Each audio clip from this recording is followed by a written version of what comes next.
Di samping saya ada Wakil Ketua 3, Pak Ahmad Takwa dari Politeknik Sriwijaya Palembang.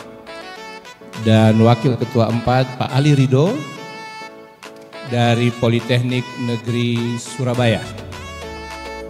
Politeknik Elektronika Negeri Surabaya.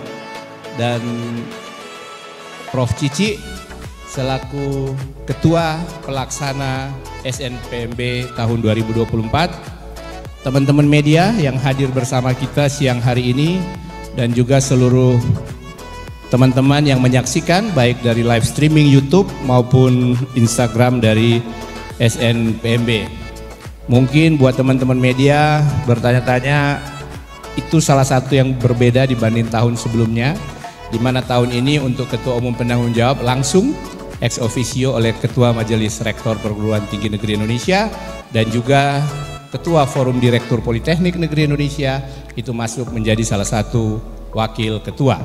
Karena memang pelaksanaan tes kita hari ini yang terintegrasi antara PTN akademik dan juga PTN vokasi yang tentunya seluruh program studi akademik dan vokasi akan dilakukan seleksi melalui SNPMB tahun 2024 ini.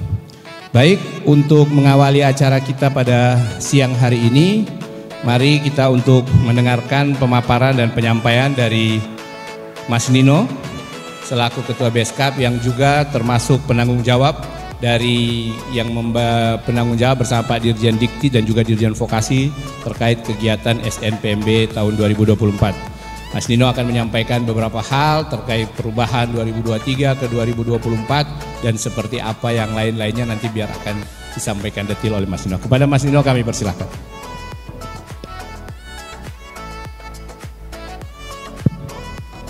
Terima kasih Prof. Wolok. Selamat siang Bapak dan Ibu semuanya, teman-teman media, pemirsa yang ada di YouTube. Assalamualaikum warahmatullahi wabarakatuh. Shalom, Om Swastiastu, salam kebajikan, salam sehat untuk kita semuanya. Yang terhormat Pak Dirjen Dikti, sahabat saya Prof. Nizam, Prof. Ganefri selaku Ketua MRPTN dan sekaligus Ketua Umum Penanggung Jawab Panitia Seleksi Mahasiswa Baru tahun 2024, para Wakil Ketua Prof. Rina, Prof. Edward Wolok, Pak Ali Ridho dan Pak Ahmad Takwa beserta Bu Cici selaku ketua, dalam hal ini ketua pelaksana ya, tim pelaksana seleksi masuk mahasiswa baru.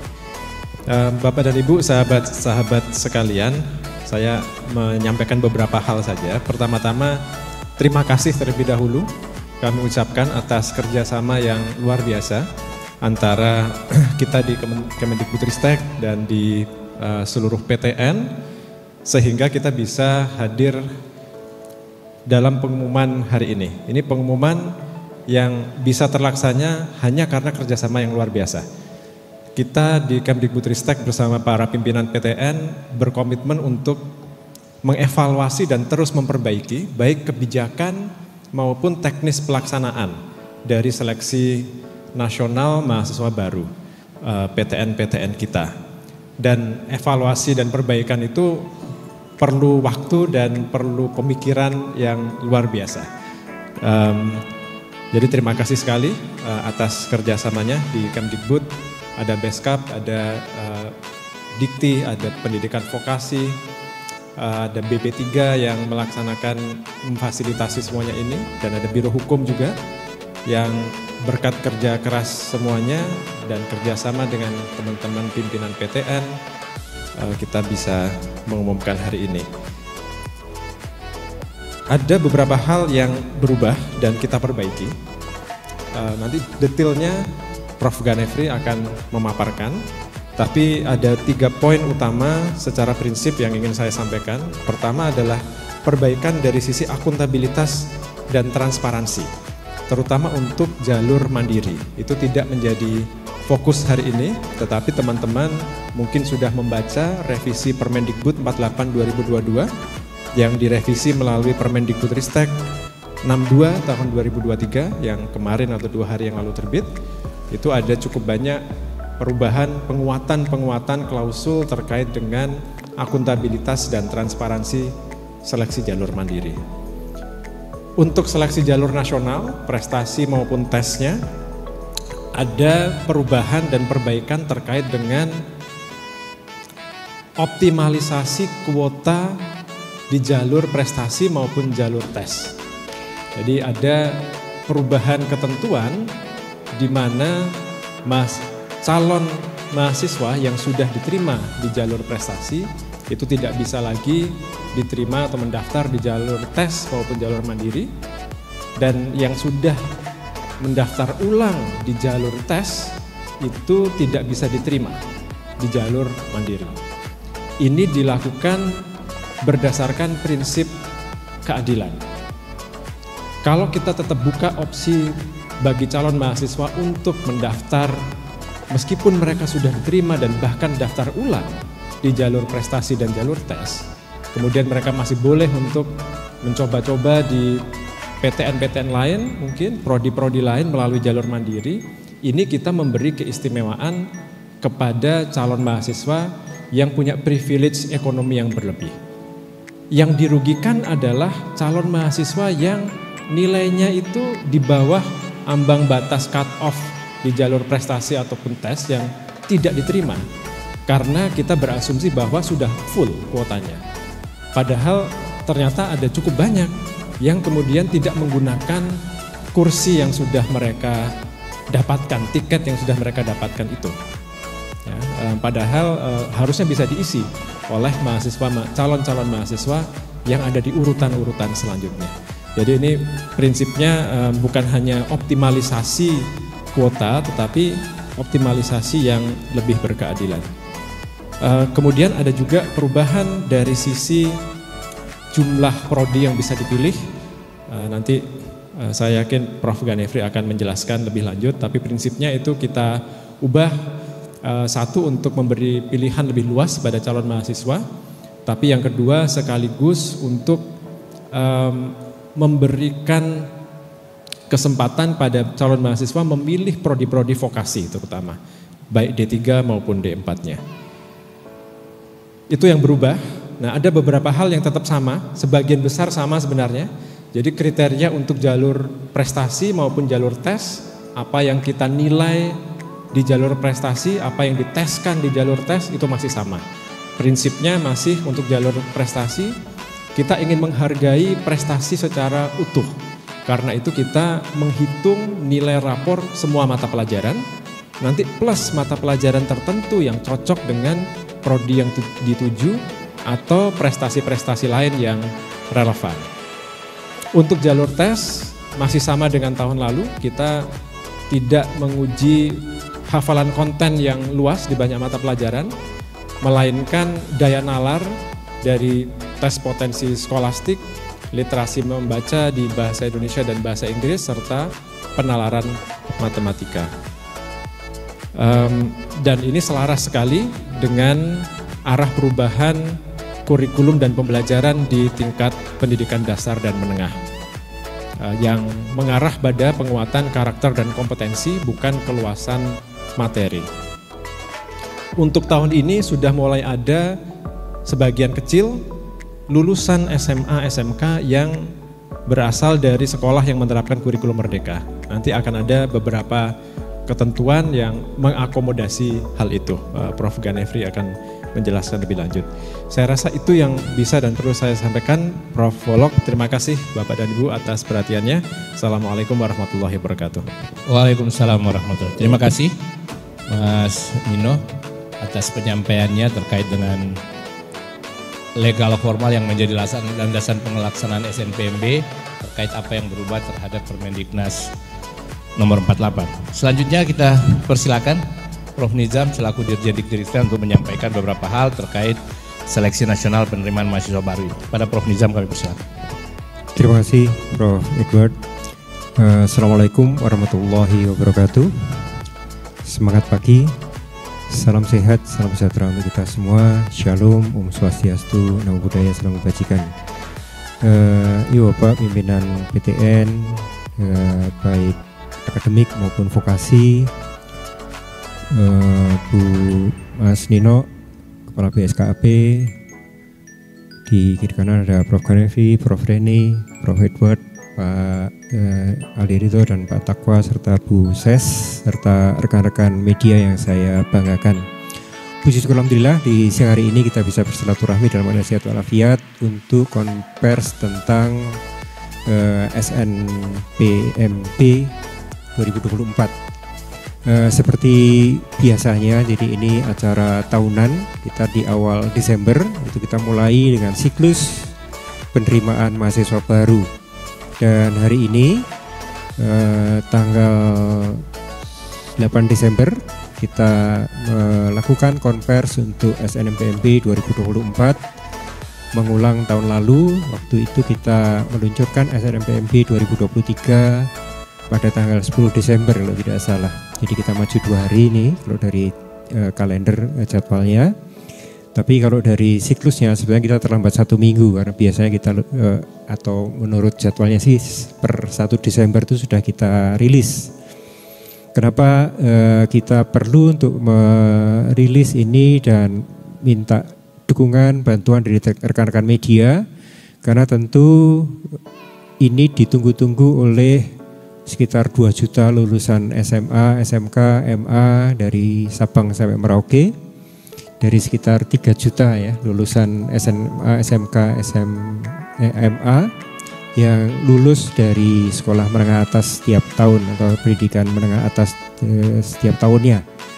Jadi dari sekitar itu tuh kira-kira separuhnya akan masuk ke perguruan tinggi. Dan tentunya masuk ke perguruan tinggi itu pilihannya ya ada di PTN, ada di PTS, ada di PTN-nya juga macam-macam. Ada PTN di bawah Kemdikbudristek, ada perguruan tinggi negeri di bawah Kemenak, ada perguruan tinggi di bawah kementerian-kementerian lain. Nah, sehingga informasi tentang bagaimana untuk mendaftar di perguruan tinggi ini menjadi sangat-sangat penting dan ditunggu oleh para siswa, guru-guru, serta juga orang tua yang akan mendorong putra-putrinya untuk mendapatkan pendidikan sebaik mungkin. Tadi disampaikan oleh Mas Nino tentang apa-apa yang berubah di SNPMP tahun 2024. Tentu rekan-rekan media biasanya bertanya-tanya kenapa setiap tahun berubah. Karena tentu kita juga harus selalu melakukan perbaikan. Karena kalau tidak hari ini tidak lebih baik dari kemarin itu kita rugi, kita merugi. Jadi kita ingin selalu beruntung. Jadi setiap tahun harus lebih baik dari tahun sebelumnya. Demikian pula dalam SNPMP kita berusaha setiap tahun ada perbaikan, ada peningkatan. Di samping juga untuk mengakomodasi berbagai macam dinamika perubahan di sistem pendidikan kita. Kita ketahui selama 4 tahun ini kita banyak sekali melakukan transformasi di dunia pendidikan kita, baik dari PAUD sampai dengan pendidikan tinggi. Dan selama beberapa tahun ini kita harmoniskan, kita selaraskan antara transformasi di PAUD sampai dengan transformasi di perguruan tinggi itu nyambung menjadi satu kesatuan transformasi besar. Dan alhamdulillah ya kemarin di laporan, maaf saya lupa, di Bloomberg kalau nggak salah, di Bloomberg itu terlihat bahwa perkembangan penyiapan talenta di Indonesia ini tumbuh dengan sangat pesat dan termasuk yang paling pesat di Asia bahkan di dunia. Jadi kemajuan penyiapan pool talenta di tanah air ini diapresiasi tumbuh dengan sangat pesat selama beberapa tahun terakhir. Jadi mudah-mudahan itu merupakan bentuk nyata dari hasil transformasi kita, karena kita memang mengakselerasi lahirnya pool talenta-talenta yang siap untuk menghadapi persaingan dan perkembangan di abad 21 ini.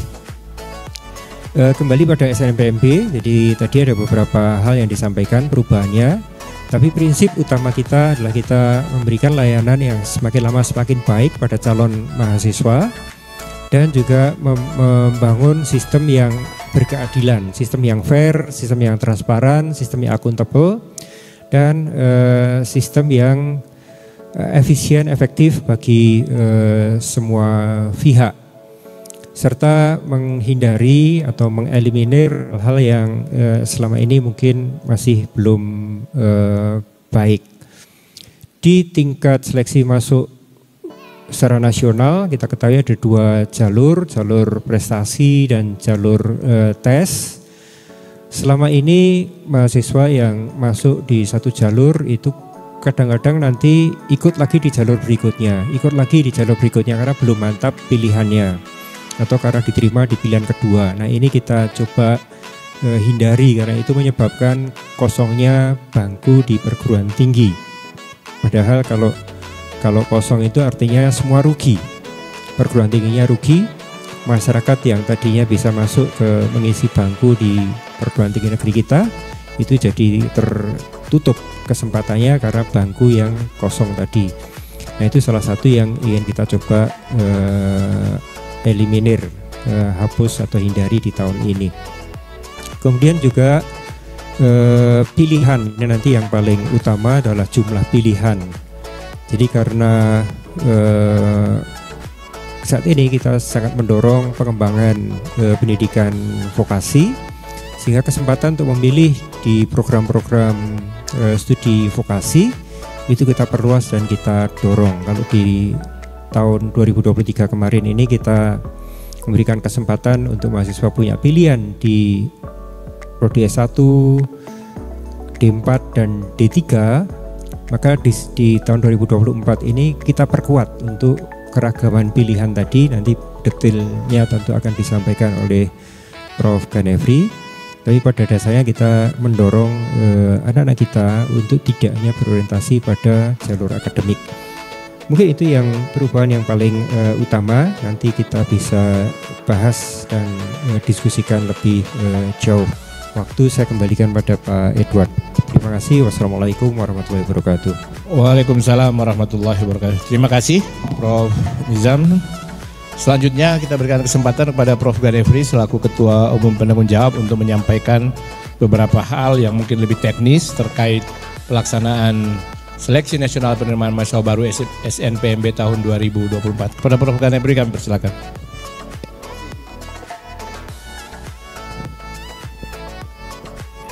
Terima kasih Prof. Edward. Assalamualaikum warahmatullahi wabarakatuh. Selamat sore, salam sejahtera bagi kita semua. Salam. Yang sama-sama terhormati Pak Dirjen Dikti, Prof. Nizam, Bapak Kepala Badan Standar Kurikulum dan Asesmen Pendidikan, Pak Anindito Aditomo, yang biasa kita sebut panggil Pak Nino.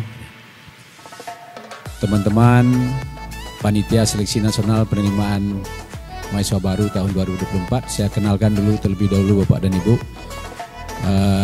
Tahun ini memang agak berbeda dengan tahun sebelumnya terkait dengan kepanitiaan.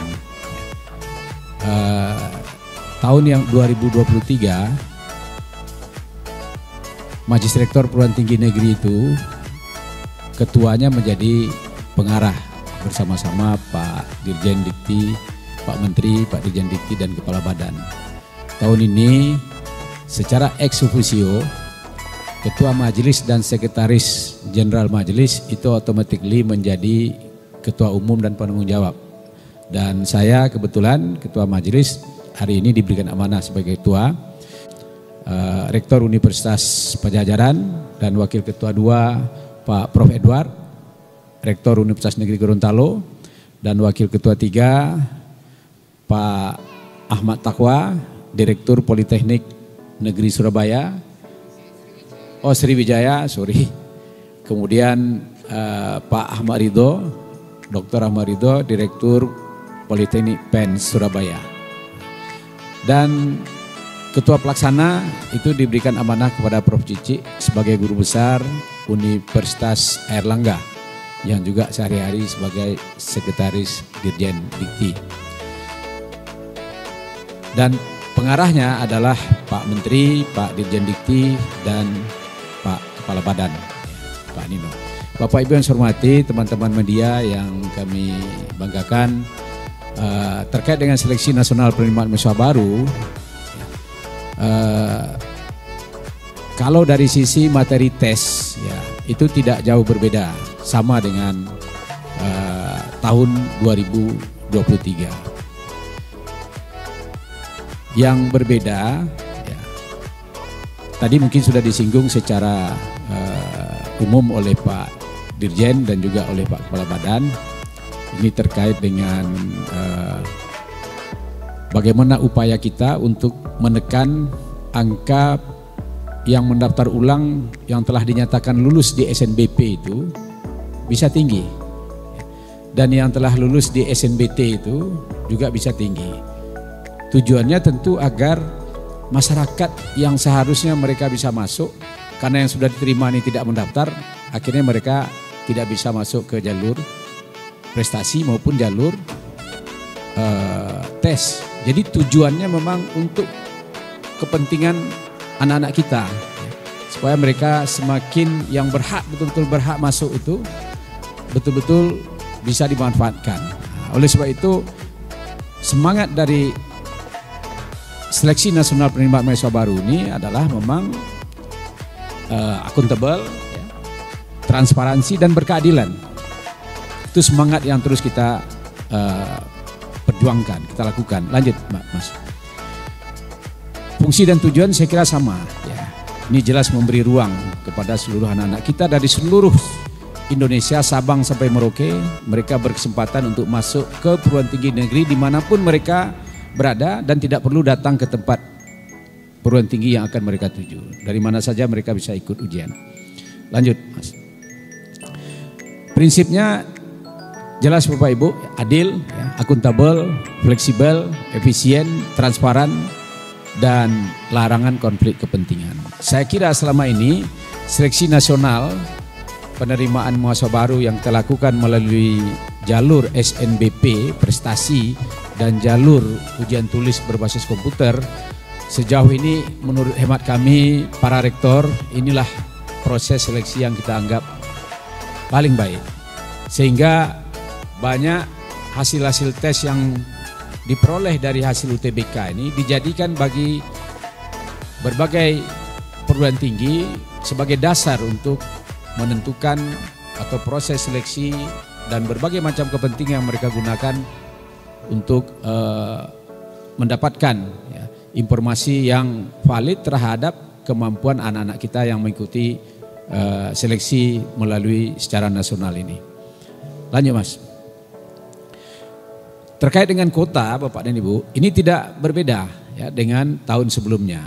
Kita tetap menggunakan 3 skema penerimaan. Seleksi nasional berbasis prestasi, ini berdasarkan nilai akademik, ya, atau nilai akademik dan prestasi lainnya yang ditetapkan oleh PTN masing-masing. Kemudian dari sisi pembiayaan ini semuanya free, ditanggung oleh pemerintah, ya, untuk jalur seleksi nasional berbasis prestasi. Kuota minimum ini 20%. Jadi ini diberikan juga kebebasan kepada perguruan tinggi. Ya. Ada yang menerapkan 30% melalui jalur undangan ini, ada yang menerapkan 20%. Tapi minimum 20% mereka ambil, wajib diambil dari SNBP. Kecuali perguruan tinggi badan hukum. Ya. Mereka dibatasi SNBT-nya minimum 30% dan seleksi mandirinya maksimum 50% bagi yang badan hukum. Ada 20 perguruan tinggi negeri badan hukum, 21 bersama UT. Ya. Kemudian skema yang kedua SNBT, seleksi nasional berbasis tes. Ini berdasarkan hasil dan kriteria lain yang ditetapkan bersama oleh perguruan tinggi negeri. Ini pelaksanaannya tes menggunakan komputer, UTBK, ujian tulis berbasis komputer, dan biaya ditanggung oleh peserta dan disubsidi oleh pemerintah. Kuota minimum 40%. Jadi inilah Bapak Ibu, selama ini menurut hemat kawan-kawan rektor, yang masuk melalui jalur SNBT inilah yang paling dianggap bisa melakukan proses seleksi secara fair. Memang tergantung kepada individunya. Ya. Nah, maka itu kuotanya kita harapkan semakin banyak. Ya. Maka itu ditetapkan 40% minimum. Kemudian jalur mandiri. Ini dapat menggunakan nilai UTBK. Ya, jadi berbagai perguruan tinggi memanfaatkan nilai UTBK bagi yang lulus yang ikut tahun 2024 tentunya. Bagi yang tahun 2023, 2022 yang ikut jalur mandiri itu juga ada dilaksanakan berbasis tes oleh PTN masing-masing. Karena jalur mandiri ini itu diserahkan sepenuhnya kepada PTN, tapi tetap menggunakan rambu-rambu yang ditetapkan berdasarkan Permendikbud nomor 62 tahun 2023. Jadi dasar kita untuk pelaksanaan seleksi nasional penerimaan mahasiswa baru tahun 2024 yang akan datang itu adalah Permendikbud nomor 62 tahun 2023 yang merupakan penyempurnaan dari Permendikbud nomor 48 tahun 2022. Dan alhamdulillah Permendikbudnya sudah disetujui dan juga sudah diharmonisasi. Itulah rujukan bagi kita panitia dan juga bagi rektor-rektor PTN di seluruh Indonesia. Lanjut, Mas.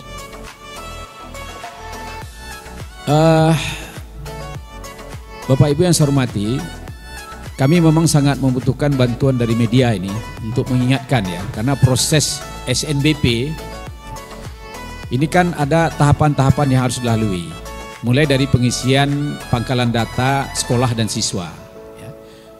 Pendaftaran SNBP tahun 2024 itu harus membuat dan memiliki akun SNPMB bagi yang belum, bagi sekolah-sekolah yang belum. Ya. Jadi bagi sekolah yang sudah punya akun seleksi nasional penerimaan mahasiswa baru itu tidak perlu membuat akun baru. Ya. Dan ini untuk semua sekolah. Ya. Jadi pengisian PDSS ini dilakukan oleh sekolah. Dan ini menjadi kata kunci bagi pendaftaran SNBP tahun 2024 dan pendaftaran UTBK SNBT tahun 2024. Jadi kita harapkan bantuan dari teman-teman media untuk mengingatkan, ya, mensosialisasikan, membantu, menyampaikan kepada masyarakat terhadap pentingnya pengisian data PDSS ini. Jadi karena sekolah tidak mengisi, akhirnya anak-anak dirugikan. Termasuk juga registrasi akun SNPMB sekolah ya. Dan registrasi akun SNPMB untuk SNPMB untuk siswa. Jadi kejadian tahun yang lalu lebih 1.200 sekolah-sekolah tidak melengkapi data PDSS-nya secara penuh. Akhirnya ya dengan berbagai pertimbangan terjadi pemunduran atau bukan pemunduran, tapi kita terpaksa merubah, ya, memberikan waktu kembali untuk masyarakat melengkapi ini. Padahal ya, ini sudah disosialisasikan jauh-jauh hari. Jadi kami mohon betul kepada teman-teman media ini untuk mengingatkan, ya, kepala dinasnya, ya, kepala sekolah. Ini kata kuncinya di kepala sekolah. Kadang-kadang ada kepala sekolah yang tidak konsen betul dengan ini. Tapi setelah ternyata anak-anaknya tidak bisa mendaftar di PNBP, SNPMB, BP, Seleksi Nasional Berbasis Prestasi, baru mereka ribut-ribut. Mengadu ke Dinas Pendidikan. Mereka sampaikan, kami sudah lengkap mendaftar Pak. Semuanya sudah kami isi. Padahal kita punya data di sini. Ternyata mereka yang menyatakan lengkap itu setelah ditelusuri ada tinggal 1 orang siswanya tidak dilengkapi datanya.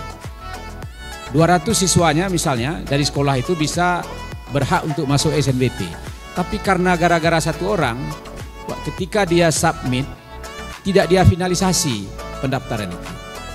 Akhirnya semuanya dirugikan. Nah, tapi alhamdulillah kementerian tentu tidak mau merugikan masyarakat. Ya, diambillah kebijakan, diberikan kesempatan. Tapi ini kan menjadi persoalan bagi kita Bapak Ibu. Dan itu cukup besar jumlahnya. Oleh sebab itu terkait dengan PDSS ini kami mohon betul bantuan kawan-kawan media untuk mengingatkan, membantu mengingatkan. Dan kami juga dari masing-masing rektor PTN, mereka punya petugas Bapak Ibu. Biasanya kita di daerah-daerah itu masing-masing dekan itu ditugaskan ke daerah mensosialisasikan ini agar memang masyarakat tidak dirugikan. Nah, itulah perjuangan kita untuk memberikan kesempatan mereka itu. Lanjut Mas. Nah, ini sedikit deskripsi tentang pangkalan data sekolah dan siswa di seleksi nasional berbasis prestasi tahun 2024. Ini sebenarnya tidak jauh berbeda. Ya. Hanya perbedaannya mungkin dari sisi kurikulum. Ya. Kalau fungsi PDSS ini jelas, ini merupakan basis data yang berisikan rekam jejak kinerja sekolah dan nilai rapor siswa yang eligible untuk mendaftar. Ya, jadi tidak bisa sembarang sekolah saja. Termasuk pondok-pondok pesantren, ya mereka juga harus, misalnya ada madrasah dan sebagainya, ya. Nah, ini mereka juga harus punya harus mendaftar di pangkalan data sekolah dan siswa ini. Hanya terkait dengan kurikulum, ya PDSS ini akan mengakomodasi kurikulum nasional 2006 KTSP dan kurikulum 2013 sistem paket dan SKS, ya, serta kurikulum merdeka. Ya. Kemarin kita baru saja mendengarkan laporan dari hasil PISA Indonesia. Ya. Kita cukup bangga juga ada kenaikan signifikan saya kira. Saya kira itu tidak terlepas dari kebijakan Merdeka Belajar Kampus Merdeka dari Kemendikbud. Ya. Ada kenaikan angka PISA yang yang selama ini kita bertahan di 10 terbawah, ya.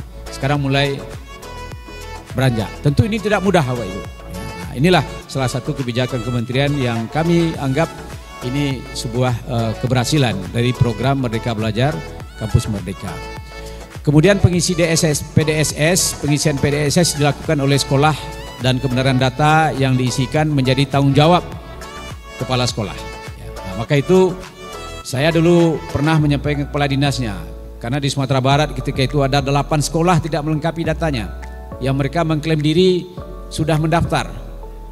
Kemudian kita paparkan, saya minta data ke panitia pusat, kita berikan. Nah, baru dia sadar bahwa memang dia salah. Nah, sebelumnya dia menyalahkan panitia pusat, mengkomplain diri sudah lengkap dan sebagainya. Karena ini semua berbasis sistem. Jadi semua rekam jejak digitalnya itu ada di kita. Nah, oleh sebab itu ini PDSS ini sangat penting, bukan hanya di SNBP tapi juga di SNBT. Kurikulum nasional, sekolah yang tidak menggunakan kurikulum nasional tidak diperkenankan mendaftar di PDSS. Silakan lanjut Mas. Ya, ini ketentuan umum SNBP dilakukan berdasarkan hasil penelusuran prestasi akademik dengan menggunakan rapor serta prestasi akademik non-akademik siswa, prestasi akademik maupun non-akademik siswa yang dinilai adalah 3 prestasi terbaik. Ya. Kemudian sekolah yang mengikutkan siswanya dalam SNBP harus mempunyai nomor pokok sekolah nasional. Jadi sekolahnya harus terdaftar, punya NPSN, ya, dan mengisikan rapor siswa yang eligible di PDSS dengan lengkap dan benar, Bapak Ibu. Yang kejadian itu banyak mengisi tapi tidak lengkap, sehingga tidak bisa difinalisasi. Sekolah harus memiliki akun SNPMB sekolah untuk pengisian PDSS dan siswa harus memiliki akun SMPMB siswa untuk pendaftaran SNBP, registrasi akun SMPMB sekolah dan registrasi akun SPMB siswa dilakukan di portal SNPP. Saya kira informasi lengkap ini kan sudah ada di kanal YouTube juga, ya. Lanjut Mas. Nah, ini yang ketentuan tambahan, ya. Siswa yang tadi sudah disinggung tadi oleh Pak Dirjen dan juga oleh Pak Kepala Badan. Siswa yang telah dinyatakan lulus seleksi jalur SNBP 2024, SNBP 2023 dan seleksi nasional masuk perguruan tinggi negeri SMPTN 2022 tidak dapat mendaftar di SNBT 2024. Sebenarnya ini sama dengan tahun yang lalu. Ya. Untuk yang lulus melalui jalur prestasi, ya. Seleksi nasional berbasis prestasi ini yang undangan, ya, yang jalur undangan. Nah, ini yang baru. Siswa yang dinyatakan lulus seleksi jalur SNBP 2024, ya, tidak dapat mendaftar seleksi jalur mandiri di PTN manapun. Ini yang baru. Jadi tolong ini kita sama-sama menyampaikan kepada siswa, terutama dalam dia mengisi pilihan di jalur prestasi. Kalau dia hanya ingin masuk di satu prodi A sesuai dengan passionnya, minat bakatnya, ya ambil A itu. Tapi kalau dia ingin coba-coba, biarlah saya coba nanti pilihan kedua. Ternyata lulus dia pilihan kedua. Kemudian tidak diambil. Kalau dulu masih bisa dia ikut mandiri. Kalau sekarang tidak bisa dia ikut mandiri. Kenapa kita lakukan ini? Untuk menekan angka yang mendaftar ulang di SNBP itu bisa meningkat. Supaya hak-hak anak-anak kita yang seharusnya masuk, mereka bisa masuk. Jadi kan sangat sayang sekali mungkin kawan-kawan media. Sudah diterima, tidak diambil. Padahal banyak yang antri, yang memang membutuhkan masuk ke negeri. Karena biaya murah misalnya. Nah inilah yang dipikirkan oleh kementerian dan panitia. Nah, jadi ini yang baru. Ya, ini salah satu yang baru, artinya kalau ini khusus SNBP. Ya, yang jalur prestasi. Jadi betul-betul dia memikirkan pilihan keduanya. Kalau dia seandainya lulus nanti di sana, kalau tidak diambil, dia nggak bisa masuk kemana-mana lagi. Oke, lanjut. Kemudian persyaratan sekolah, saya kira ini sama dengan tahun yang lalu, ya. Tentu yang punya nomor pokok sekolah nasional. Kemudian yang akreditasi A ini dapat mendaftar yang 40% terbaik di sekolahnya khusus untuk SNBP. Ya, khusus untuk seleksi nasional berbasis prestasi atau jalur undangan. Dan akreditasi B 25% terbaik di sekolahnya, dan akreditasi C dan lainnya 5% terbaik di sekolahnya. Kemudian yang ketiga, wajib mengisi PDSS. Mengisi pangkalan data sekolah dan siswa. Data siswa yang diisikan hanya yang eligible sesuai dengan ketentuan. Itu ada di portal SNPMB tahun 2024 yang sudah di launching juga. Itu bisa dikunjungi nanti oleh masyarakat dan juga oleh teman-teman media. Silakan, lanjut Mas. Persyaratan pendaftar siswa yang eligible saya kira sama ya dengan tahun-tahun sebelumnya. Ya, bisa dilihat juga nanti supaya nanti tanya jawabnya bisa lebih banyak nih. Lanjut Mas. Nah, ini sedikit ketentuan pemeringkatan siswa. Pemeringkatan siswa dilakukan oleh sekolah dengan memperhitungkan nilai rata semua mata pelajaran semester 1 sampai dengan semester 5. Sekolah dapat menambahkan kriteria lain berupa prestasi akademik dalam menentukan peringkat siswa bila ada nilai yang sama. Ya, pada sekolah implementasi kurikulum merdeka, kriteria lain dapat menggunakan capaian siswa dalam proyek penguatan profil pelajar Pancasila. Ya, ini juga diberikan otonomi. Jumlah siswa yang masuk dalam pemeringkatan sesuai dengan ketentuan kota akreditasi sekolah seperti yang tadi. Yang A 40%, yang B 25%, yang C dan yang lainnya 5%. Artinya yang lulus di tahun itu di sekolahnya, yang terbaik di ranking nanti oleh sekolahnya.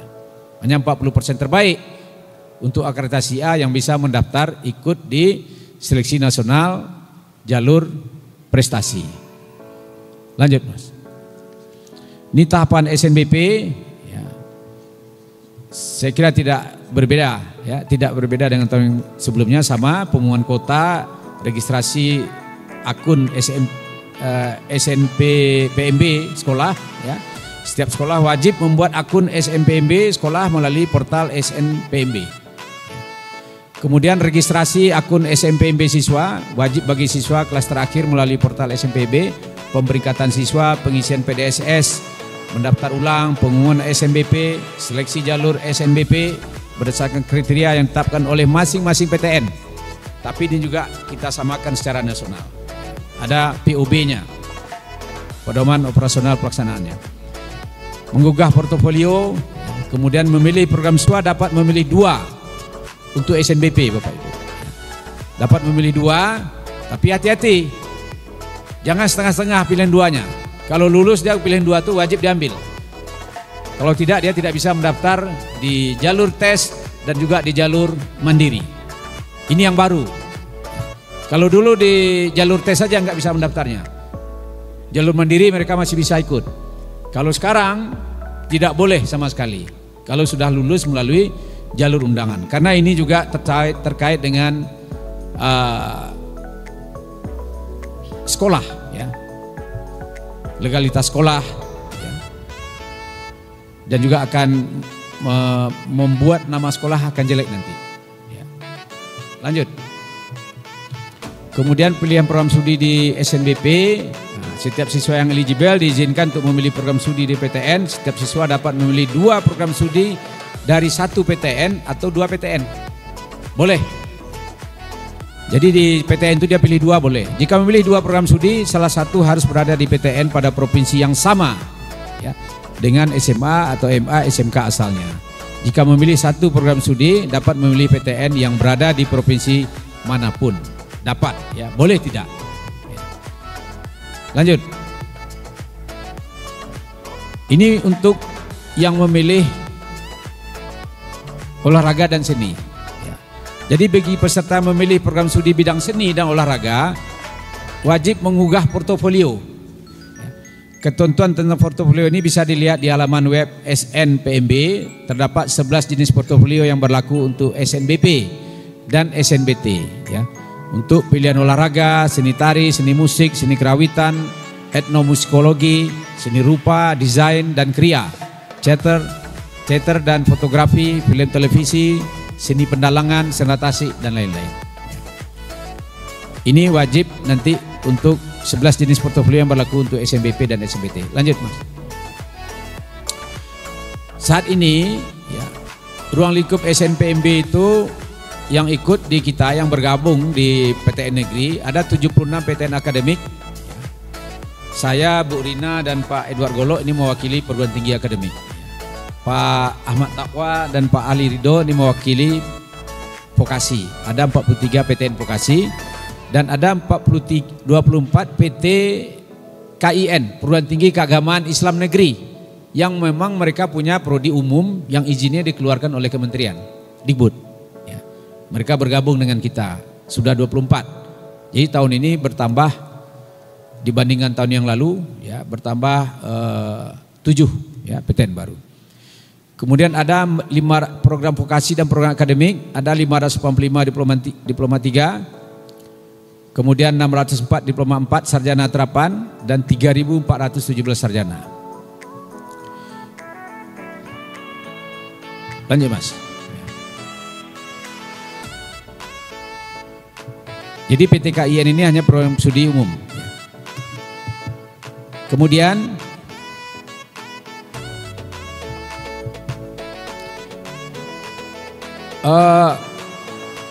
program diploma 3 Bapak Ibu ya.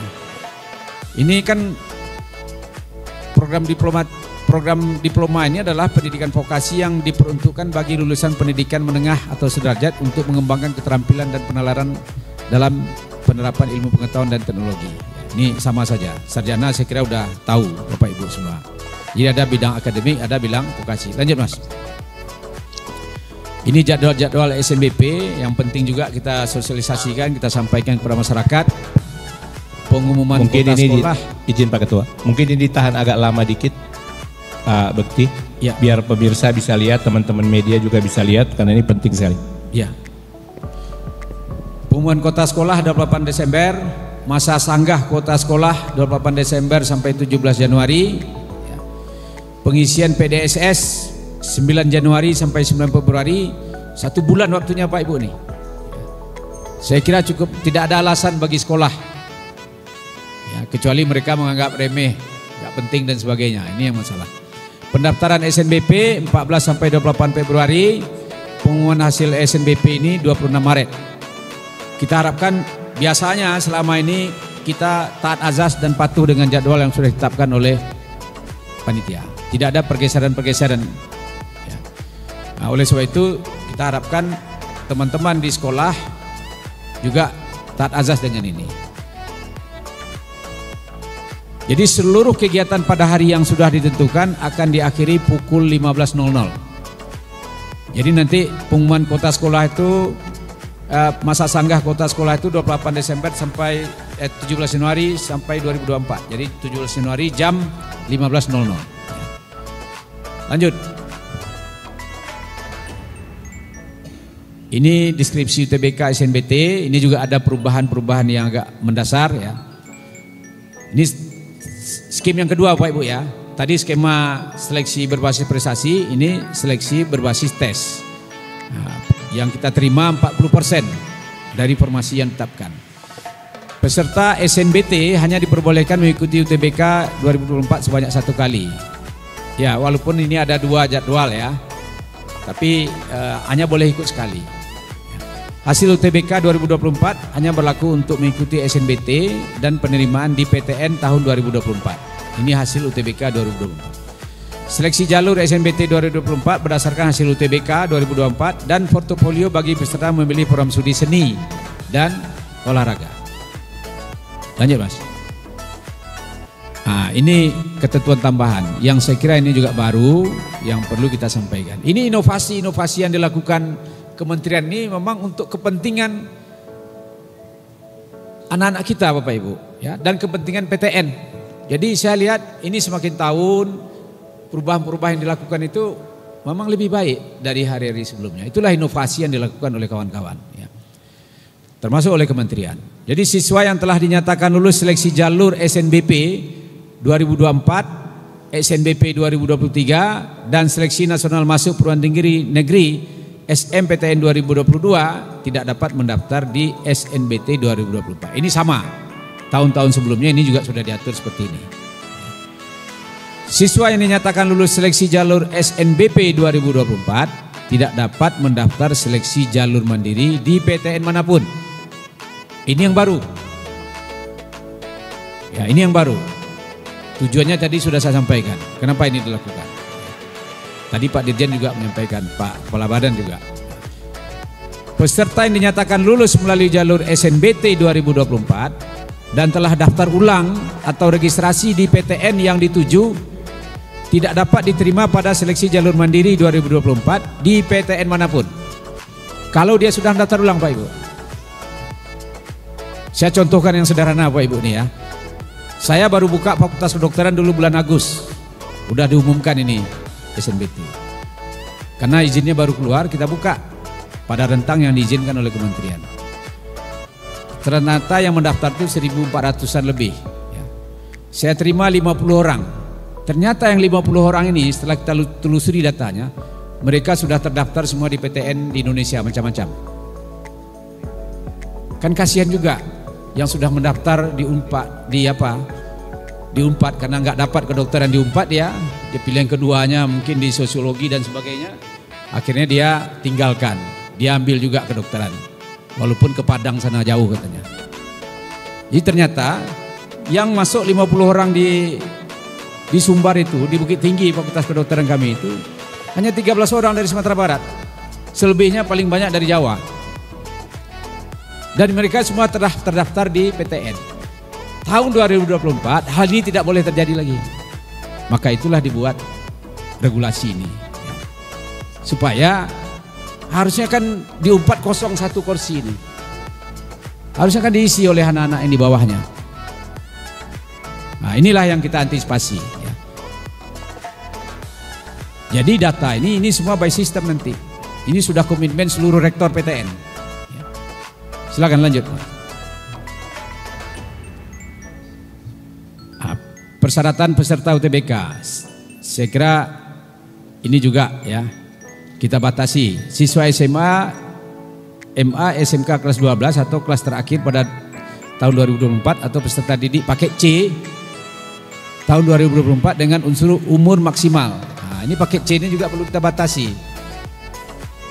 Karena kalau tidak dibatasi umur ini, mereka bergaul sama-sama mahasiswa baru, ada yang sudah jadi bapaknya juga ya, jadi seperti apa? Enggak tidak teman sebayanya enggak sama, enggak sangkat. Jauh jomblang betul. Maka umurnya maksimum 22 tahun.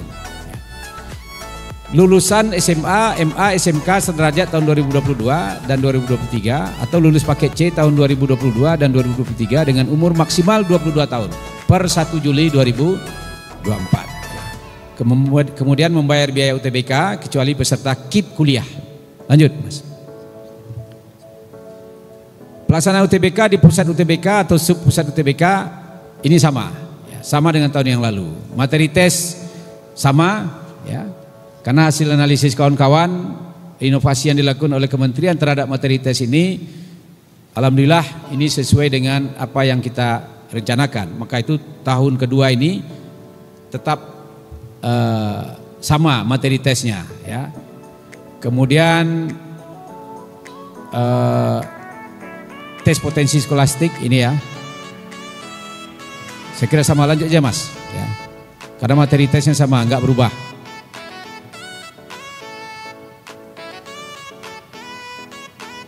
Setiap peserta hanya diperbolehkan mengikuti tes 1 kali. Nah, ini.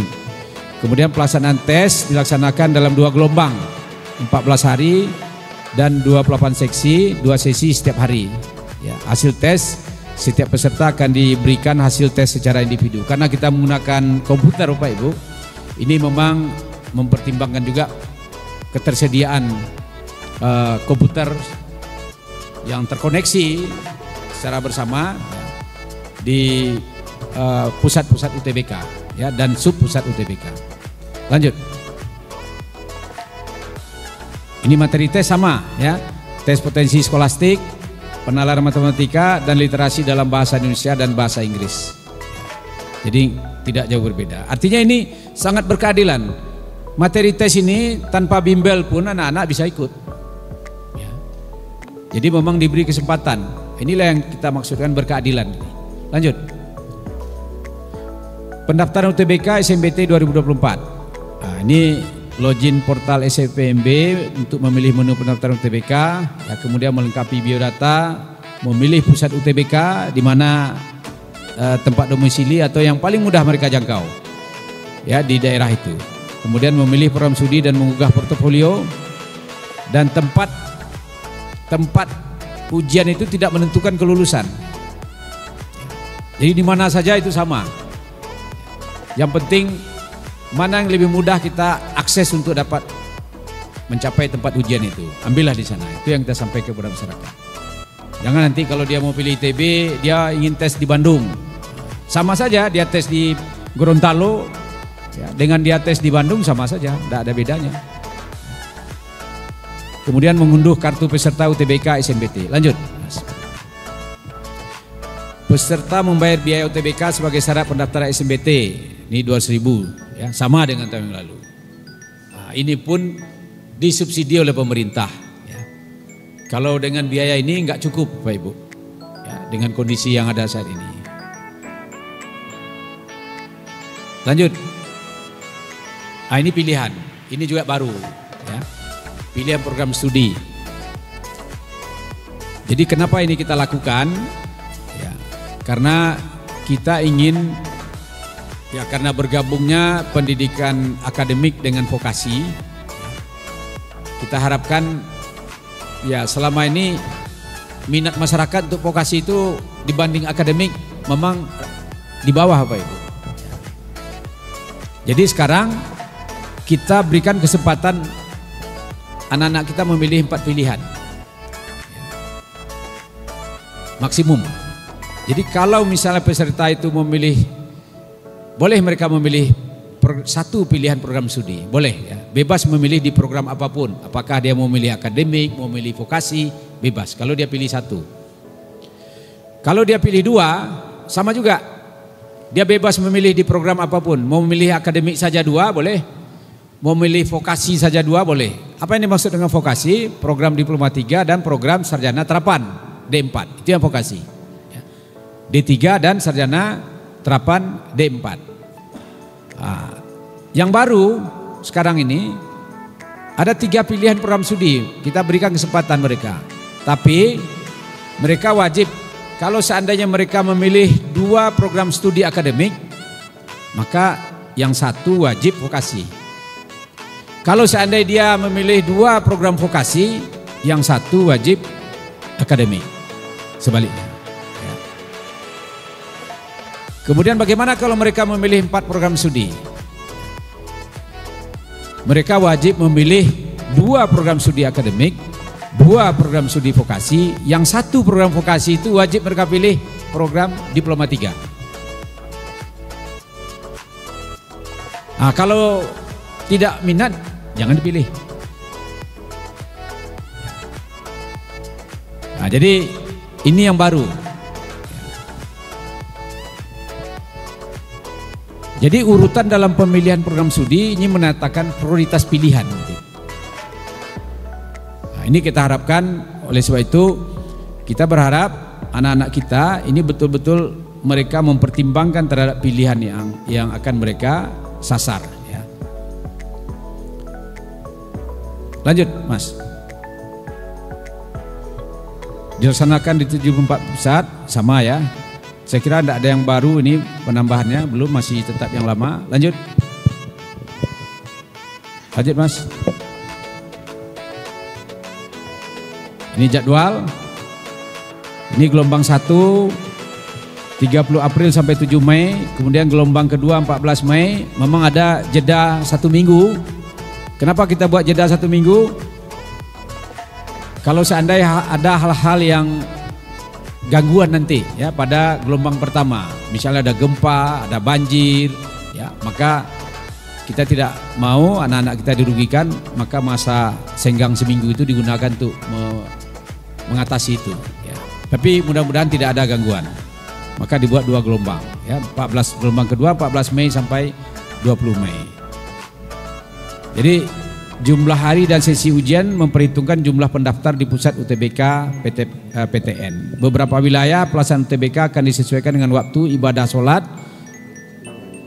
Jadi nanti infonya bisa dilihat di web SNBP, ya, SNPB.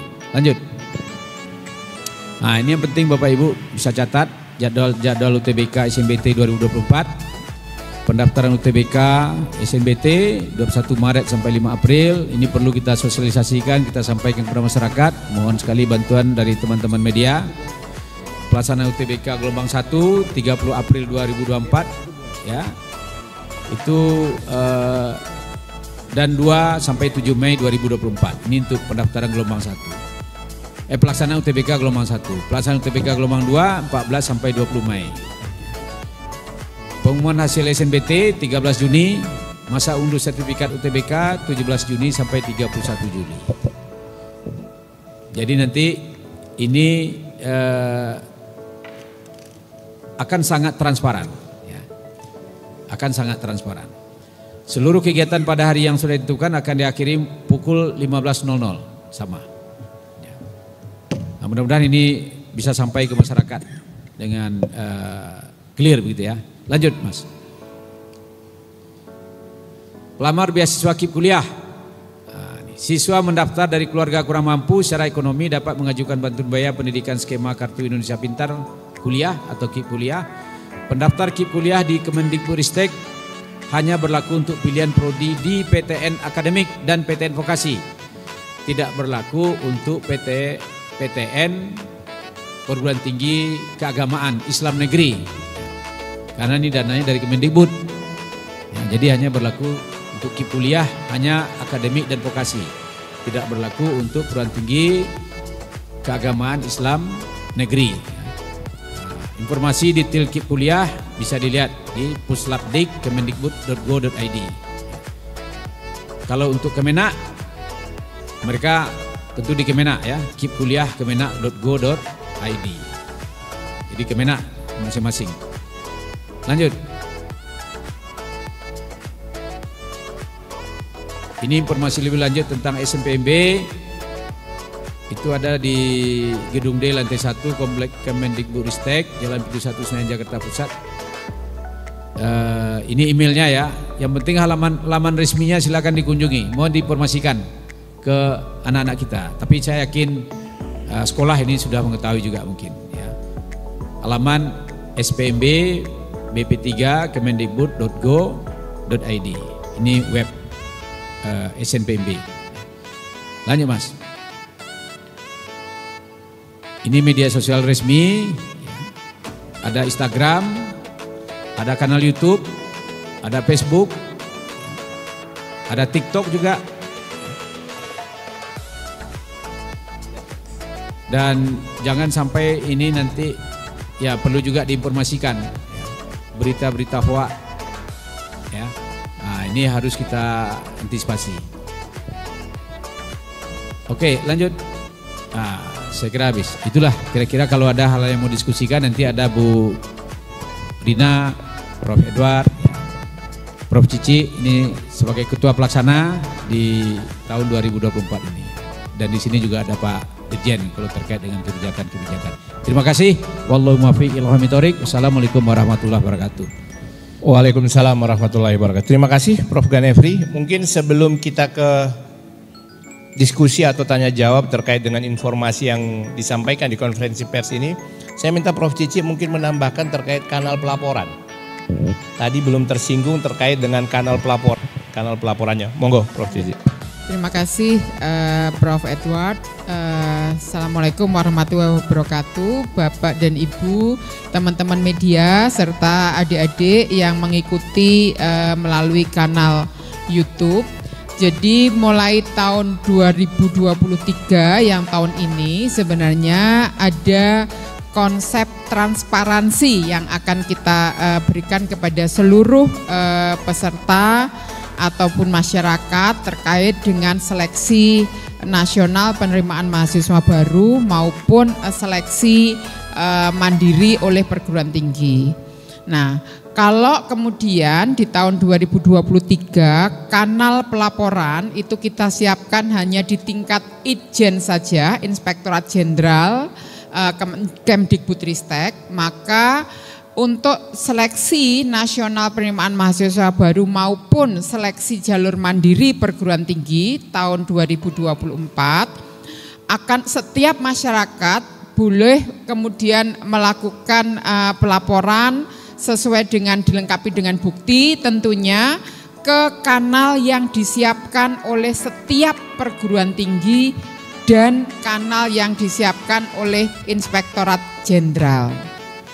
Sehingga tetapi perlu juga menjadi catatan bahwa pelaporan yang diunggah itu yang kita terima adalah yang melalui kanal yang memang tersedia di perguruan tinggi maupun yang ada di Itjen. Dan batas waktu pelaporan itu adalah paling lambat 5 hari kerja setelah seleksi mandiri itu diumumkan. Jadi selain sebagai bentuk dari transparansi, selain tadi disampaikan ada masa sangga, kita juga akan membuka kanal pelaporan baik di tingkat perguruan tinggi maupun di tingkat Inspektorat Jenderal. Ketentuan terkait dengan kanal pelaporan ini dapat juga adik-adik lihat atau kemudian teman-teman media unggah di Permendikbud Ristek 62 tahun 2023. Terima kasih.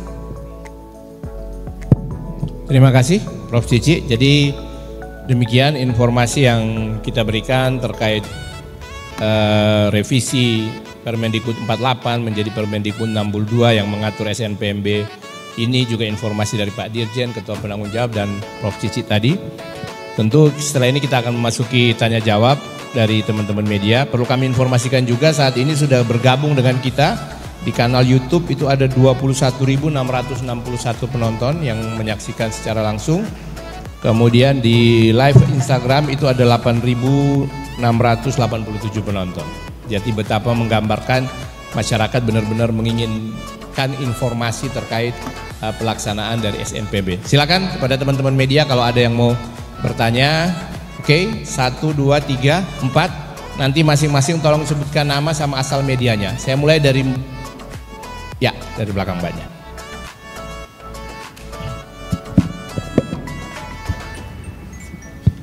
Selamat sore, perkenalkan saya Mia dari Jawa Pos, Pak. Ada beberapa pertanyaan yang ingin saya tanyakan, terutama terhadap beberapa perubahan tes. Nia dari Jawa Pos ya? Iya. Ya, monggo Mbak Nia, monggo. Iya, Pak. Ada beberapa pertanyaan terkait beberapa perubahan tadi, Pak.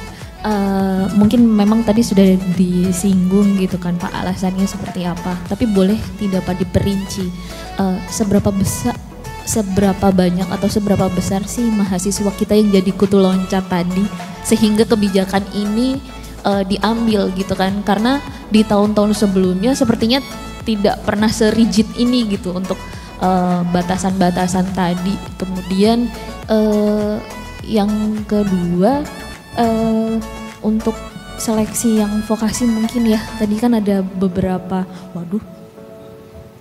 tadi kan yang untuk seleksi vokasi ini mengantisipasi dari rendahnya peminat vokasi ini di tahun lalu tidak sih Pak? Kalau memang iya boleh tidak Pak dijabarkan di tahun lalu seperti apa, kemudian target di tahun ini seperti apa dengan dibolehkannya memilih 4 tadi, tapi harus ada vokasi di terakhir gitu. Terima kasih.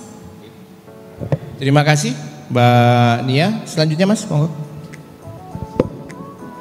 Selamat sore, saya Ronggo dari Republika. Ada beberapa Ronggo. Ya, ada beberapa pertanyaan yang mau saya tanyakan. Tadi kan ada ketentuan baru tadi itu ya, yang SNBP dan SNBT di mana nggak boleh ikut lagi di jalur mandiri kalau udah dapat di kampus di kesempatan pertama ya. Tadi sebenarnya sama kayak Simia, yang pertama itu ketentuan ini dibuat karena banyak siswa yang ternyata menyia-nyiakan kesempatan di SNBP dan SNBT itu, seberapa banyak untuk datanya. Lalu selain itu dampak nyatanya apa sih terhadap kampus dan juga calon mahasiswa lain gitu ya? Apakah jadi banyak bangku kosong di kampus-kampus tertentu atau seperti apa? Lalu pertanyaan berikutnya itu, ini kan dengan ketentuan ini maka calon mahasiswa yang mana mereka adalah lulusan sekolah SMA, itu sudah harus menentukan ke depan akan menjadi apa dengan memilih fakultas dan jurusan yang benar-benar mereka inginkan begitu kan. Lalu apakah memang mau diarahkan seperti itu agar tidak ada lagi mahasiswa yang merasa salah jurusan? Dan ini kan secara nggak langsung juga semakin apakah tidak membebani pikiran anak-anak itu Pak? Untuk lebih memikirkan lebih jauh lagi ke depan. Itu aja mungkin, terima kasih. Oke, silakan Mbak. Ya, terima kasih Esther dari Harian Kompas. Kan dengan adanya 3 sistem, 3 jalur penerimaan mahasiswa itu dari prestasi, tes dan mandiri itu kan seolah-olah seperti ada kayak kayak lapis untuk memastikan sebenarnya kuota di perguruan tinggi itu selalu harus terpenuhi. Semisalnya di tes tidak di prestasi tidak terpenuhi kan ada yang bisa kan kuota dialihkan ke tes, kemudian harusnya di mandiri itu bisa. Nah, misalnya mandiri itu tidak terpenuhi, apakah ini juga menjadikan suatu fakta bahwa sebenarnya kemampuan untuk masuk ke mandiri itu dalam arti karena ada resiko pembiayaan yang lebih besar itu menunjukkan memang kemampuan masyarakat kita untuk mengakses pendidikan tinggi itu memang dari segi pembiayaan itu ada ininya ya, ada ketidaksanggupan itu ada gitu ya. Dan perguruan jalur mandiri sendiri selama ini memang dikritisi dalam tanda kutip menjadi kesempatan juga untuk mendapatkan tambahan income gitu loh buat perguruan tinggi ini. Untuk Pak Nizam, untuk perguruan tinggi sendiri ya, untuk para rektor ini bagaimana kesiapan untuk mengantisipasi itu, karena kan kemungkinan akan berkurang, walaupun di satu sisi kita melihat ada banyak hal yang tadi ya, yang privilege anak kaya terus dibalut katanya pintar kayak gitu. Nah, ini dari kan harusnya kan tentang pendanaan pendidikan tinggi yang memang menjadi konsekuensinya dengan kita mau tadi berbasis keadilan itu.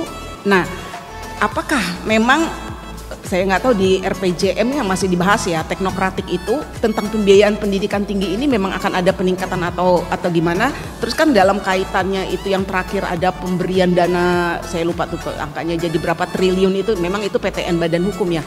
Apakah itu juga untuk memastikan bahwa perguruan tinggi itu memang terutama yang badan hukum itu tidak mengandalkan kepada penerimaan mandiri ini, tapi memang udah harus bergerak maju dengan cara-cara kreatif di sumber daya yang lain. Gitu, terima kasih. Terima kasih Mbak Esther. Tadi yang keempat belakang, monggo Mas.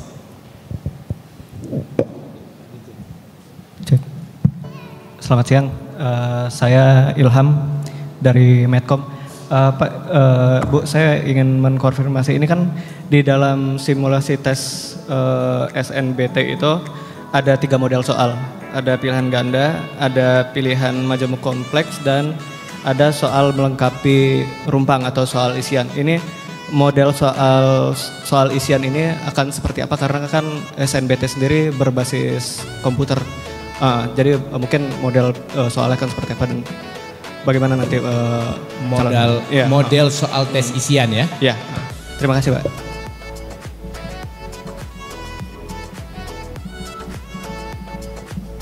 Baik, terima kasih. Mungkin 4 ini dulu. Yang pertama terkait baik Mbak Nia maupun Mas Ronggo terkait siswa yang SNBP itu tidak bisa untuk mendaftar di SNBT maupun mandiri. Apakah ini tidak membebani? Memang konsekuensi dari ketentuan ini adalah pentingnya informasi edukatif kepada calon mahasiswa, khususnya para siswa, dalam memilih jalur lewat jalur undangan prodi yang benar-benar sesuai dengan keinginannya, minatnya, passionnya. Dan ini kan cukup waktu dengan konsultasi dengan guru dan sebagainya agar ini bisa dipenuhi. Karena jalur ini sebenarnya kan mendapatkan istilahnya ini apa Pak Dirjen? 2 karpet merah. Karpet merah pertama adalah dia terpilih mewakili sekolahnya. Karpet merah kedua dia adalah terpilih berdasarkan seleksi secara nasional. Perlu kami informasikan untuk data tahun 2023 yang login untuk SNBP itu 694.878 siswa. Yang final datanya untuk ikut itu 663.181. Dan yang diterima adalah 143.805. Kalau dipresentasikan itu hanya 21,6% yang diterima dari yang mendaftar. Bayangkan kalau ini ternyata kuotanya juga masih yang udah lulus tidak diisi. Di sisi lain kuota secara total itu apabila tidak terisi secara jalur SNBP, ini kuotanya akan dialihkan ke jalur tes. Apabila jalur tesnya tidak terpenuhi 100% akan dialihkan ke mandiri. Jadi tidak ada sebenarnya menambah jalur mandiri termasuk untuk menambah income. Ini supaya perlu ada kesamaan mindset dari kita.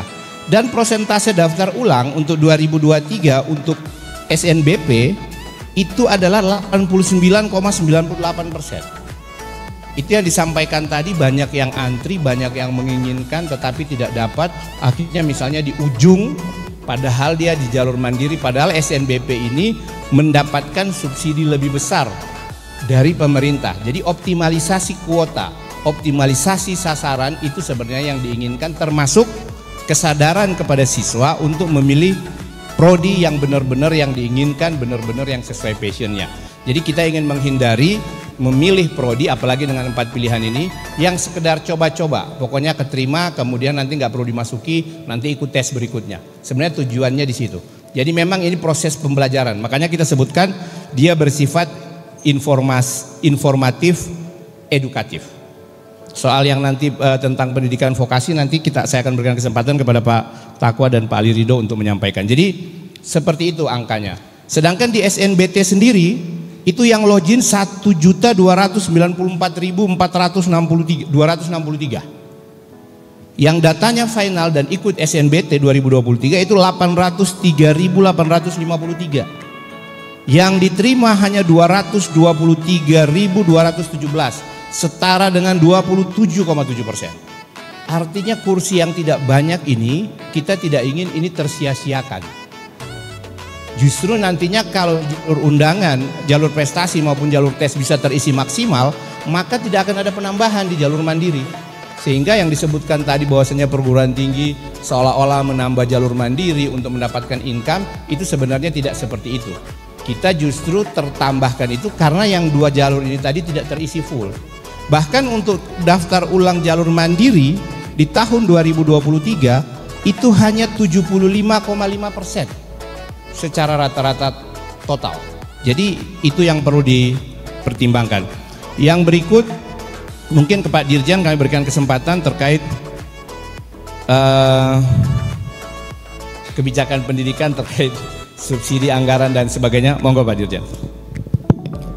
Baik, terima kasih Mbak Esther. Sebenarnya beberapa kali sudah saya sampaikan ya bahwa pendidikan tinggi itu tidak murah. Dan itu di seluruh dunia hal itu terjadi, dan kalau kita melihat biaya pendidikan di Indonesia itu relatif masih sangat rendah dibanding dengan negara-negara tetangga. Sehingga memang kita harus prinsipnya gotong royong karena kemampuan APBN kita juga sangat terbatas. Kalau APBN untuk pendidikan tinggi itu kita bagikan pada mahasiswa di PTN saja, itu subsidi per mahasiswa baru kira-kira mengcover 28% dari kebutuhan pemenuhan standar minimum. Sehingga sekali lagi memang harus gotong royong antara masyarakat dengan pemerintah. Kemudian juga subsidi pemerintah itu juga tidak hanya diberikan pada PTN, masih kita harus juga memberikan bantuan pada PTS, baik itu dalam bentuk KIP kuliah, dalam bentuk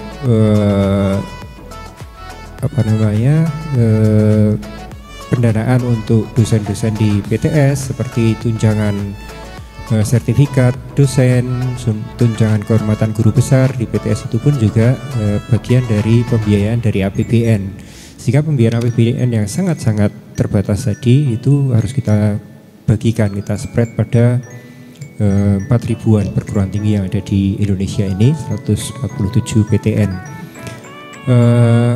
Nah, padahal kita harus menyiapkan lulusan yang kompetitif, punya daya saing, artinya kualitas pendidikan tinggi. Kita tidak bisa kemudian kita ala kadarnya.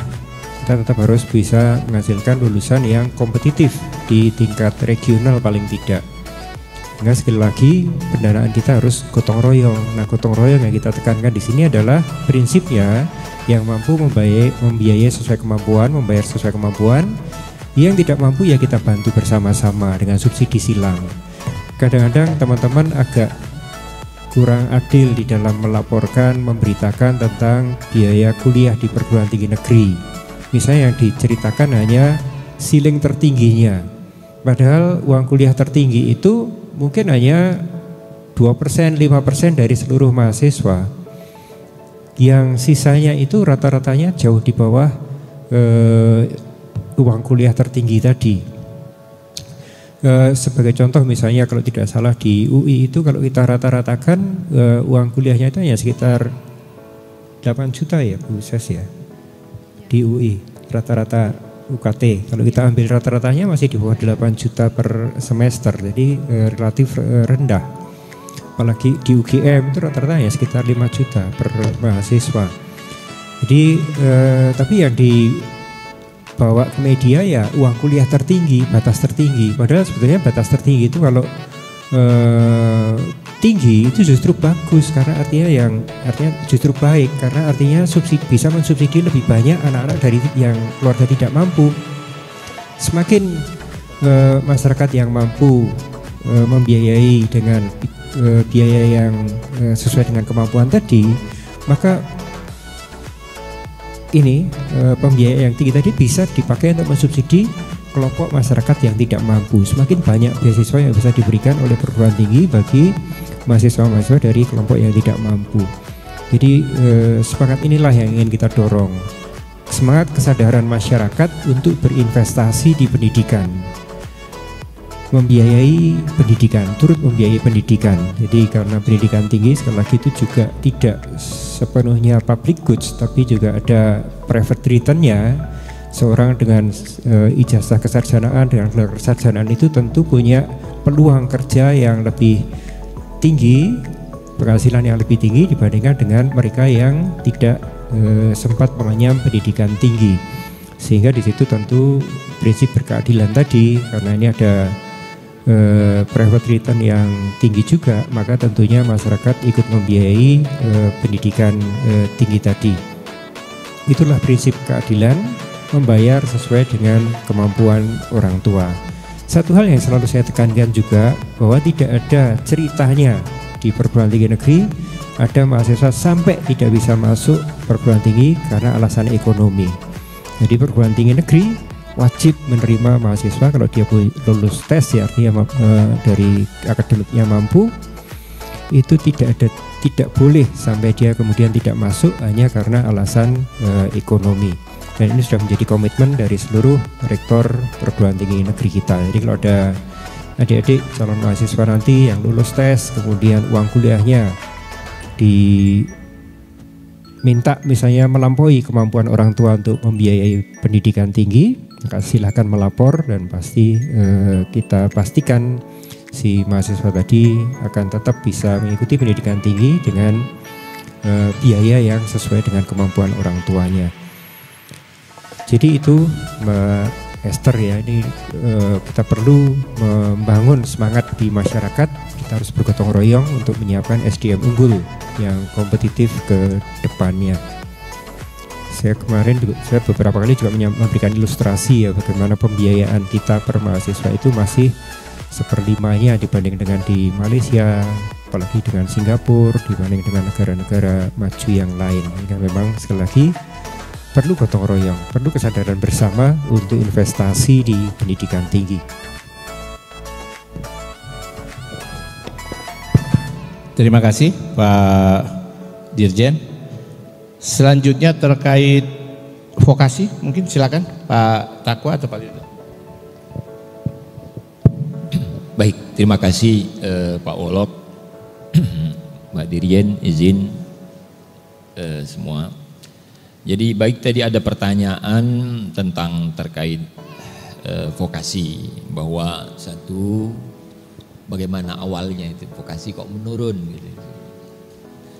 Jadi pertama begini, Politeknik itu salah satu sebagai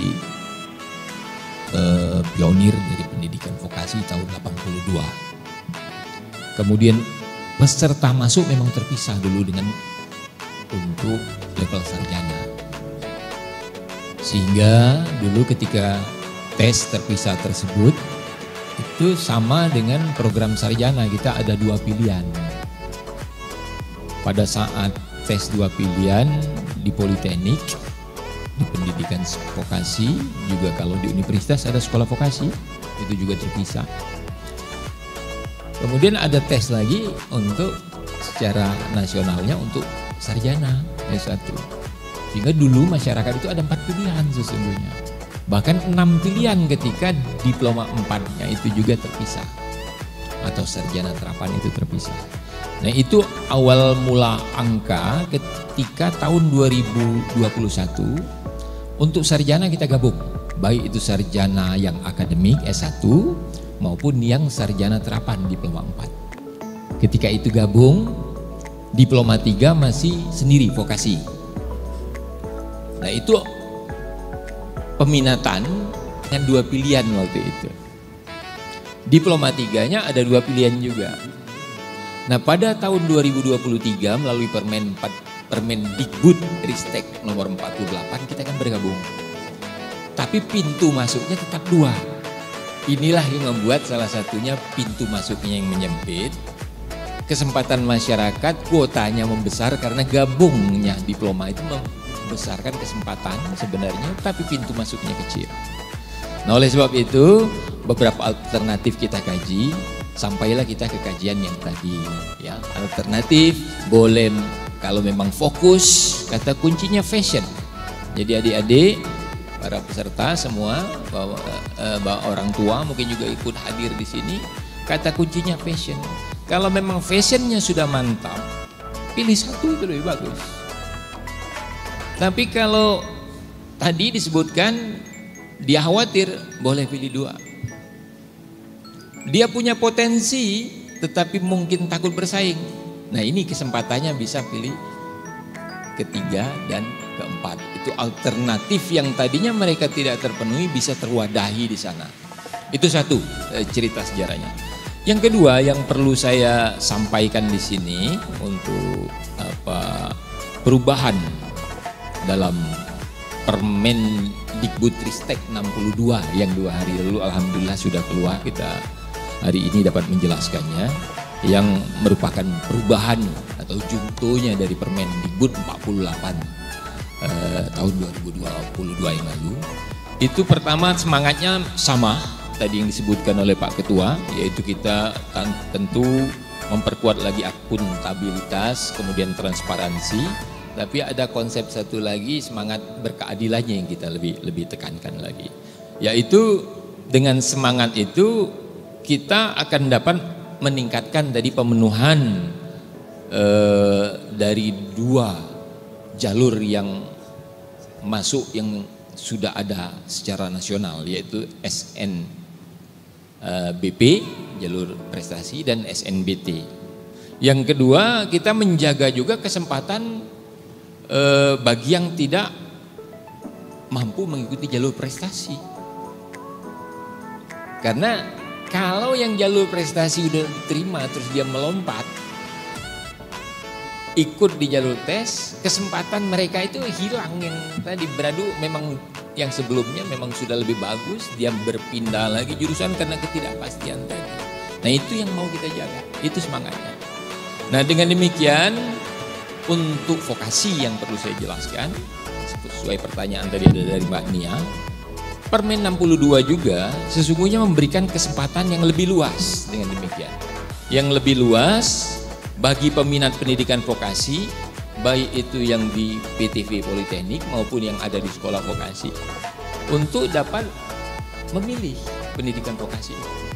Walaupun sesungguhnya pesan kita yang paling baik, mantapkanlah passion itu sejak mungkin sekolah di SMA itu memilih, atau di SMA ataupun di sekolah agama ya. Memilih itu, jadi jangan berpindah lagi, kuncinya di situ. Kemudian kita juga ke depan di permen ini juga kita mengakomodir untuk semua politeknik pendidikan vokasi yang ada di kementerian lain. Nah insya Allah nanti karena sedang verifikasi maka tahun ini belum bisa kita sertakan, tapi ke depan seluruh politeknik juga gabung dalam SNPMB. Sehingga kita tidak lagi terjadi kutu loncat ini yang terjadi selama ini ya. Ini semangatnya di dalam permen ini. Nah kemudian tujuan lagi yang utama di dalam pendidikan vokasi ini adalah kesempatan yang dibuka juga lebih banyak bagi peserta pendidikan vokasi untuk masuknya lewat jalur prestasi dan juga jalur tes SNBP maupun SNBT, dengan kita buka kesempatan lebih luas pilihan yang tadinya pintunya kecil menjadi pintunya lebar. Boleh, tapi kalau yang paling bagus adalah fokus satu pilihan, mantap ya. Nah, itu lebih bagus. Tapi kalau ragu sampai kita bukakan pintunya. Itu yang kedua. Yang ketiga tujuannya adalah ini yang paling utama lagi. Begitu kutu loncat ini yang terjadi, yang kurang mampu yang menderita, tadi disebutkan oleh Pak Ketua, yang kurang beruntung dari kesempatan finansial, dia tidak dapat pintu lagi. Pintu dia hanya lewat mandiri. Akhirnya waktu di mandiri dia akan baik sendiri.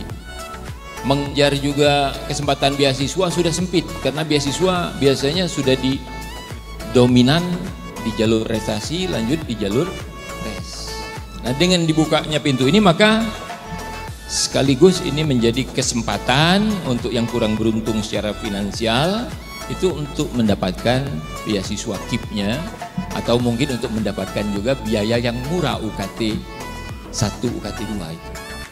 Nah ini kata kuncinya, mereka sebanyak mungkin penuhi yang tadi disebutkan angkanya sampai 27% hilang. Yang ikut SMBP di vokasi pun banyak yang tidak daftar kembali, itu 27% angkanya. Ini akan berpindah ke SMBT karena tidak terpenuhi, akhirnya pindah kuotanya ke SMBT. Padahal di SNBP untuk yang kurang mampu itu ideal, KIP ada banyak di situ, UKT pun bisa UKT 0, UKT 1, 2, 3 yang rendah. Sehingga yang kurang mampu tadi memang beruntung akan dapat di posisi itu, terakomodir ya. Itu yang ketiga. Dan yang terakhir semangatnya juga di dalam tujuan permen itu adalah untuk lebih cepat pemenuhan kuota jalur mandiri. Karena yang jalur SNBP, SNBT itu diharapkan di bulan Juni awal itu kita sudah selesai. Di dalam tahun ini itu 11 Juni kita sudah pengumuman. 13 Juni kita pengumuman, sehingga yang mandiri kita tidak perlu lagi seperti yang politeknik belum terpenuhi, yang tadi ceritanya politeknik banyak yang belum terpenuhi tadi karena berpindah, mandirinya diizinkan akhirnya sampai Agustus. Nah kalau dia bisa terpenuhi sebelum Agustus sehingga kita bisa fokus menyiapkan sesuai dengan rencana, dan bagi yang belum mendapat kesempatan ini masih ada ruang untuk juga di SPTS menyiapkan untuk penerimaan. Nah ini kira-kira yang ditanyakan Mbak Nia ya, jawabannya bagaimana masa lalu. Kalau angka-angkanya tadi sudah disebut Pak Prof Wolok tadi ya. Itu saja. Tambahan Pak Ali. mohon izin teman-teman. Ya teman-teman media, sekedar menambahkan tadi sudah dijelaskan oleh Pak Ahmad Taqwa secara jelas ya tentang apa hubungan SNPMB dengan apa pendidikan vokasi. Sebagai informasi, pendidikan vokasi ini dilakukan oleh PTN yang memang murni di vokasi, yaitu Politeknik, dan juga PTN akademik yang mempunyai sekolah vokasi. Nah, sebenarnya yang terjadi saat ini adalah tadi sudah dikatakan oleh Pak Dirjen, Pak Nizam, bahwa memang kita ingin melakukan edukasi kepada masyarakat bahwa kalau memilih tolong dipertimbangkan pilihannya dengan baik. Passionnya disalurkan ya ke prodi-prodi yang memang sudah dipikirkan dengan matang ya. Jangan sampai terjadi kutu loncat begitu ya, loncat ke prodi yang lain. Padahal proses ya SNPMB sendiri itu melibatkan ada kos di situ. Dan juga ada hak orang lain begitu ya. Jadi ketika dia diterima pada satu jalur masuk, kemudian dia berpindah, itu sebenarnya mengorbankan hak orang lain yang ya sebenarnya bisa masuk di jalur itu begitu. Nah, tetapi ya di satu sisi ya, kita ingin melakukan edukasi, di satu sisi kita memberikan justru memperluas aksesibilitas kepada siswa didik kita untuk bisa mempunyai variasi pilihan yang lebih banyak. Karena itu di tahun ini ya itu variasi pilihannya ada 4 begitu ya. Jadi yang 1-2 sama dengan tahun sebelumnya ya. Justru untuk membayar yang tadi passionnya itu, misalkan dia punya passion itu lebih dari 2 prodi, karena itu kemudian dia begitu sudah diterima terus terpikir untuk masuk ke yang lain. Nah itu kemudian kita masukkan di dalam variasi ketiga dan keempat. Nah cuman memang di variasi ketiga dan keempat itu kita mencoba untuk membuat balance ya antara pendidikan akademik dan pendidikan vokasi, sehingga begitu masuk ke pendidikan ke variasi ketiga dan keempat ya itu ada variasi di 2 vokasi, 1 akademik atau 2 akademik 2 vokasi, kemudian di variasi yang keempat 2 akademik 2 vokasi begitu. Jadi itu saja mungkin tambahannya ya, kita ingin justru ingin memperluas aksesibilitas ya dari passion yang inginkan oleh siswa didik kita. Terima kasih. Terima kasih Pak Taqwa dan Pak Ridho. Jadi teman-teman sekalian, kalau dilihat dari pertanyaan dan penyampaiannya, bahwasannya memang pentingnya informasi yang bersifat edukatif terkait penetapan pilihan dari siswa di SNBP maupun calon peserta SNBT terkait pilihan program studi yang diambil. Mungkin terkait informasi edukatif ini, Prof. Rina silakan kalau ada yang mau disampaikan, saya persilakan. Baik, terima kasih Prof. Edward. Teman-teman media yang tentu kami banggakan, ada hal barangkali ya teman-teman media sudah sangat paham. Tadi sudah disampaikan gambarannya bahwa pendaftar begitu banyak, keketatan begitu ketat. Tadi SNBP itu 27% ya Pak Edward ya. Itu kan ketat sekali ya. Artinya bahwa dari berapa 5 gitu ya, 1 yang terima, dan itu rata-rata di seluruh perguruan tinggi di Indonesia. Ada perguruan tinggi yang sangat ketat sekali, tapi ada perguruan tinggi yang mungkin kurang ketat. Nah informasi ini kan seyogyanya semua peserta paham, dan itu ada di laman SNPMB. Sebetulnya kalau diikuti juga disampaikan keketatan dan sebagainya. Namun yang paling penting adalah teman-teman media bisa membantu kami. Jadi siswa ini pada posisi kelas 3 atau kelas akhir saat ini, kelas 12 ya saat ini, itu kan mereka memang punya cita-cita. Bagaimana kalau kita giring begini? Mereka pasti sudah mempunyai pilihan prodi mana, universitas mana. Kalau ditanya biasanya begini dia, saya ingin perguruan tingginya, dia dalam otaknya pasti lebih dari 1, prodinya pasti lebih dari 1. Bagaimana kalau digiring bahwa semua PTN itu dalam websitenya atau kanal informasinya sudah memberikan informasi tiap prodi itu profilnya seperti apa, Kalau masuk di situ, kemudian ke depan prospek karirnya seperti apa? Itu satu. Kalau katakan saja sudah menentukan prodinya tertentu, lihat prodi pilihannya, cocok tidak, konfirmasi pada dirinya, cocok tidak. Itu kalau katakan tidak ingin psikotes. Kemudian perguruan tinggi yang dipilih, alternatifnya tadi banyak betul ya, banyak sekali.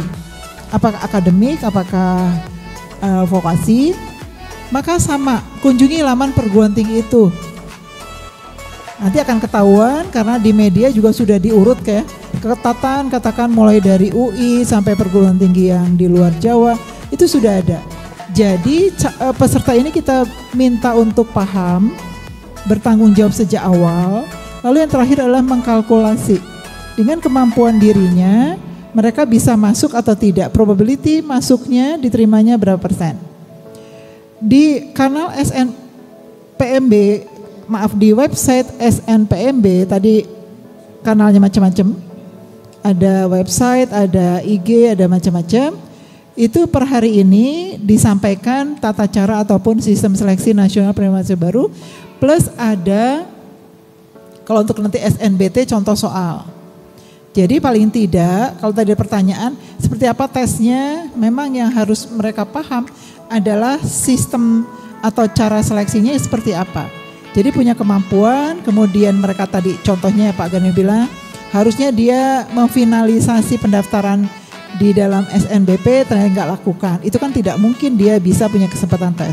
Jadi kurang lebih itu yang paling mudah dan bisa juga disampaikan sekali lagi informasi untuk semakin kesini kementerian ingin informasi sangat transparan sebelum seleksi maupun setelah seleksi. Jadi kalau sebelum seleksi transparansi dibuka agar keputusan calon peserta atau peserta itu menjadi lebih percaya diri. Itu yang pertama. Yang kedua adalah teman-teman media, tadi ini Pak Edward saya tambah dikit ya Pak, melengkapi Pak Dirjen sampaikan. Jadi mohon teman-teman media juga memahami bahwa setiap perguruan tinggi negeri itu sudah memiliki perencanaan berapa kuota untuk ketiga jalurnya, lalu ada rambu-rambu di Permendikbud tadi. Tolong juga dipahami perencanaan itu sudah mengkalkulasi bukan hanya pendapatan, tapi keterisian semua prodi yang ada di perguruan tingginya. Perguruan tinggi punya amanah dan kewajiban, tanggung jawab, karena ini membuka akses, maka dengan wasit kuota, perguruan tinggi bertanggung jawab untuk sebisa mungkin mendapatkan calon mahasiswa yang cocok dengan setiap program studi, daya tampungnya dipenuhi, total dari 3 jalur itu. Nah perencanaan ini itu sudah ada sebetulnya di masing-masing. Lengkap dengan kemudian tadi pembiayaan, tadi Mbak Esther tanya ya. Tadi Pak Dirjen katakan contoh saja. Kita atau di perguruan tinggi masing-masing perencanaan itu sudah sampai kepada bukannya jumlah mahasiswa yang akan diterima, tapi kalkulasi berapa pendapatannya, bukan mencari tambahan pendapatan, tapi memastikan pendapatan yang diterima itu bisa menjamin kualitas penyelenggaraan pendidikan dengan yang terus ditingkatkan. Perguruan tinggi manapun tidak mau menyelenggarakan pendidikan dengan kualitas di bawah standar, pasti ingin di atas standar. Contoh misalnya Universitas Pajajaran, rata-rata UKT itu adalah 5,2 juta. Jauh di bawah BKT rata-rata. Itu kira-kira. Sehingga tolong dibantu kami bahwa kalau katakan ada siswa yang masuk di Mandiri membayar mahal kayak di Unpad, itu jatuhnya UKT tertinggi itu paling hanya 20% sebetulnya. Terbanyak adalah ke kiri sebetulnya miringnya. Sehingga juga mohon diyakini setiap perguruan tinggi pasti kalau menerima mahasiswa di jalur mandiri, dia tidak mampu membayar UKT-nya atau DP-nya, pasti setiap perguruan tinggi akan membuka opsi tentu saja adalah sama dengan jalur lain, yaitu memberikan tentu UKT yang paling rendah. Bahkan gitu ya, beberapa perguruan tinggi mengeluarkan KIP Like. Jadi KIP Like itu dikeluarkan oleh perguruan tinggi yang menerima jalur mandiri. Jadi upaya-upaya itu dilakukan agar tadi nama Pak Dirjen berkeadilan, tapi kami juga ingin memberikan tanggung jawab bahwa pendidikan ini adalah kita sediakan dengan kualitas yang terus-menerus meningkat. Mungkin itu Pak Edward, terima kasih. Terima kasih Bu Rina. Ada satu pertanyaan tadi yang belum terjawab, yaitu terkait simulasi tes dengan model soal tes isian. Mungkin Prof. Cici, silakan. Terima kasih Pak Edward, terima kasih ini Mas Ilham dari Medcom. Dan pertanyaan Mas Ilham ini juga menjadi pertanyaan banyak adik-adik di dalam YouTube yang tadi saya mengikuti terus, bahwa memang mulai di seleksi tahun 2024 bentuk soal yang kita rancang itu ada selain memang soal pilihan ganda dan pilihan ganda kompleks, memang akan ada soal isian. Tetapi adik-adik yang ada di YouTube tidak perlu khawatir. Ini adalah soal-soal isian sederhana. Bukan dalam bentuk esai yang harus mengarang, harus kemudian menuliskan rumus, tidak seperti itu. Jadi bentuknya adalah isian angka saja. Dan kemudian sebenarnya adik-adik bisa melihat juga bentuk dan contoh-contoh soal itu di laman SNPMB.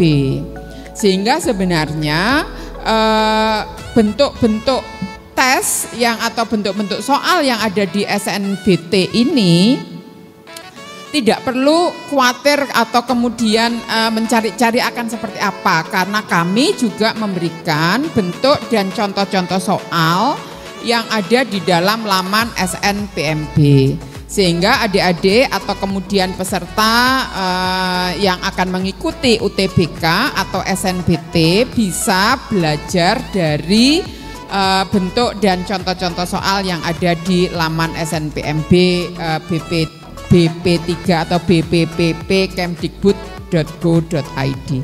Saya kira itu jelas ya Mas. Baik, terima kasih. Saya pikir cukup ya Ibu Bapak, teman-teman media. Pas, jelas, mudah-mudahan juga ini memberikan kejelasan juga buat teman-teman yang mengikuti, buat para calon peserta SNBP, para siswa yang akan mengikuti SNBP, calon peserta SNBT, dan juga orang tua siswa maupun guru yang ikut menyaksikan konferensi pers sore hari ini. Ada tambahan Pak Dirjen? Saya ingin titip ke rekan-rekan media ya, untuk mengingatkan sekali lagi, jangan sampai sekolah terlambat untuk mengisi PDSS. Jangan sampai sekolah nanti di hari-hari terakhir, menit terakhir baru upload dan kemudian teriak-teriak katanya nggak bisa masuk dan sebagainya. Jadi ini mohon betul diingatkan, tahun 2024 harapan kami tidak ada lagi sekolah yang sampai terlambat mengunggah data atau mendaftarkan sekolahnya untuk ikut seleksi masuk. Terima kasih Pak Dirjen. Baik teman-teman sekalian, jadi memang terkait dengan beberapa dinamika yang terjadi tahun lalu, kita juga terus melakukan penyempurnaan secara paralel. Jadi setelah konferensi pers ini, di minggu depan juga dari SNBP dan juga Beskap itu akan mengundang Kepala Dinas Pendidikan Provinsi seluruh Indonesia untuk mengkomunikasikan terkait PDSS ini, sehingga kami menginginkan jumlah sekolah yang mendaftar untuk mengikuti SNBP itu sebanyak mungkin. Jadi tidak lagi ada kejadian yang banyak sekolah yang tidak bisa ikut, tetapi kita menginginkan sebanyak mungkin. Karena prinsipnya dari SNPMB itu ingin menyediakan layanan seluas-luasnya buat seluruh siswa SNBP maupun seluruh peserta SNBT. Kembali kami mengingatkan beberapa hal yang tolong ikut disampaikan oleh teman-teman media. Yang pertama tentang kesadaran calon mahasiswa untuk memilih prodi yang akan dipilih. Ini penting sekali. Kaitannya juga dengan passion tadi. Karena data kami ketika melakukan survei secara acak, ternyata 85%, ini contoh nih terkait passion. Ya Bupati, 85% ya Bupati ya. 85% siswa SMK itu ingin memilih prodi akademik, bukan vokasi. Nah itu yang kenapa kebijakan terkait perubahan di Permen 62 itu sebenarnya untuk ini. Jadi ada kesinambungan antara passion dari SMA ataupun SMK ke tingkat perguruan tinggi. Jadi ini tolong teman-teman media ikut membantu untuk menyampaikan ini karena ini penting sekali. Jadi bukan dalam tujuan ingin membatasi dan sebagainya, tetapi bagaimana lebih memberikan edukasi kepada siswa dan juga calon peserta SNBT. Dan untuk segala informasi ini sekaligus ikut mempromosikan, saat ini bisa diakses melalui laman resmi SNPMB, yaitu di snpmb.bppp.kemendikbud.go.id. Itu semua yang aksesnya itu bisa di situ dan ini yang resmi. Yang lain dari ini berarti lamannya nggak resmi. Kita tidak bertanggung jawab terhadap informasi yang di luar laman ini. Tapi kalau di laman ini insya Allah itu semua dari panitia SNPMB dan juga dari kementerian. Baik Ibu Bapak yang kami hormati, Pak Dirjen, teman-teman ketua penanggung jawab, wakil ketua, teman-teman sekalian, seluruh panitia penunjang acara ini, teman-teman media, Ibu Bapak, adik-adik siswa, calon peserta SNBP, SNBT maupun orang tua yang mengikuti konferensi pers pada sore hari ini, kami ucapkan terima kasih. Mari konferensi pers pada sore hari ini sama-sama kita tutup dengan melafazkan hamdalah. Alhamdulillahirabbil alamin. Insyaallah pelaksanaan SNPMB tahun 2024 bisa berjalan dengan sukses, lancar dan menghasilkan hasil terbaik sebagaimana yang kita impikan. Kami mohon maaf. Wallahul muwaffiq ila aqwamit thoriq wa billahi taufiq wal hidayah. Assalamualaikum warahmatullahi wabarakatuh.